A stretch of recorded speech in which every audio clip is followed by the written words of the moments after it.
you know, this year you are Professional Beauty Skin Clinic of the Year. Stunned wasn't the word, actually. And that was the first time you'd entered? First time I'd entered anything, yeah.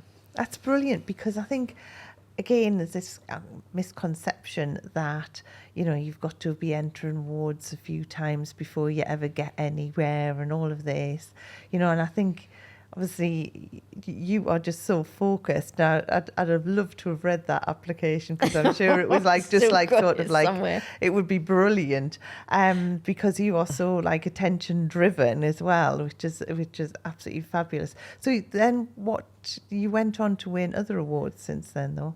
So the same one again, the advanced esthetician one. And then we were finalists in, I think, we've been finalists in lots of awards. But the only other one that we've won is the Skin Clinic of the Year. Yeah. Which is one I really, really wanted, and I've really, really wanted. I think because we try so hard to not separate in a bad way, but make a distinction between, you know, I did used to run a salon before. This is definitely a clinic. Yeah. And that's why that appeals to me. I think there's a definite, slightly different connotation to it. It's a little bit more medical.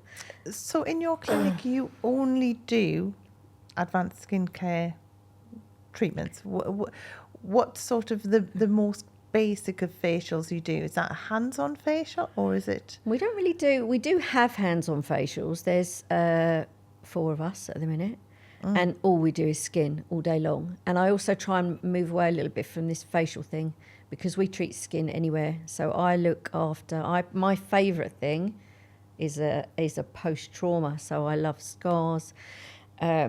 Really bad acne, rosacea. We treat all. I don't think there's a body part. Be careful what I say. I don't think there's a body part that we haven't treated, because actually skin is skin. So we've had people in with absolutely chronic dermatitis, so you can see skin down to their bones. We deal with psoriasis, eczema, post-surgical scarring, burns, all that kind of stuff we have coming in. We have a very high percentage of men, I think, compared to most places. What percentage of men?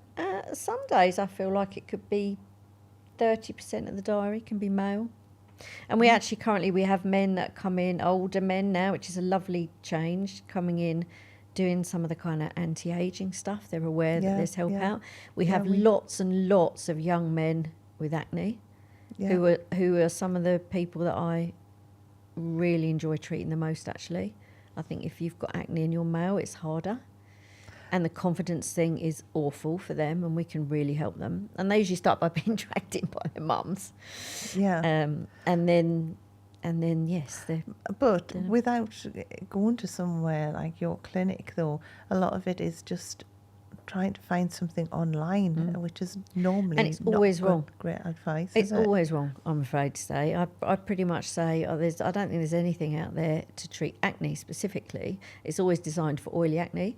It's always aggressive. It always upsets their skin barrier. They have no education about wearing UV screen, and if you're going to have acne and not put UV screen on, you will get PIH, you'll get scarring. And so I always say to them, right, you know, my job is you're not going to never have a spot after we look after you, but we're going to manage you through this phase. And what we want is that you come out at the end unscarred, because a lot of the times people are so focused, and there's this really big problem, I think. There's so much emphasis on let's get rid of the acne at expense of skin. So actually you can usually see someone in their 40s who's had acne when they were younger, and they'll also have accelerated photoaging because of the products they used on their skin to treat the acne. Yeah. So I always say to them, you know, my job is skin health. So even if they're 14 and really bored with me talking at them, they will get the UV screen lecture. Everyone will, because it's my job. And I always say to them, it's my job to make sure that when you're 58, 100 years old like me, you're not wrinkly and sun damaged. We can prevent that from now. It's about education at that age.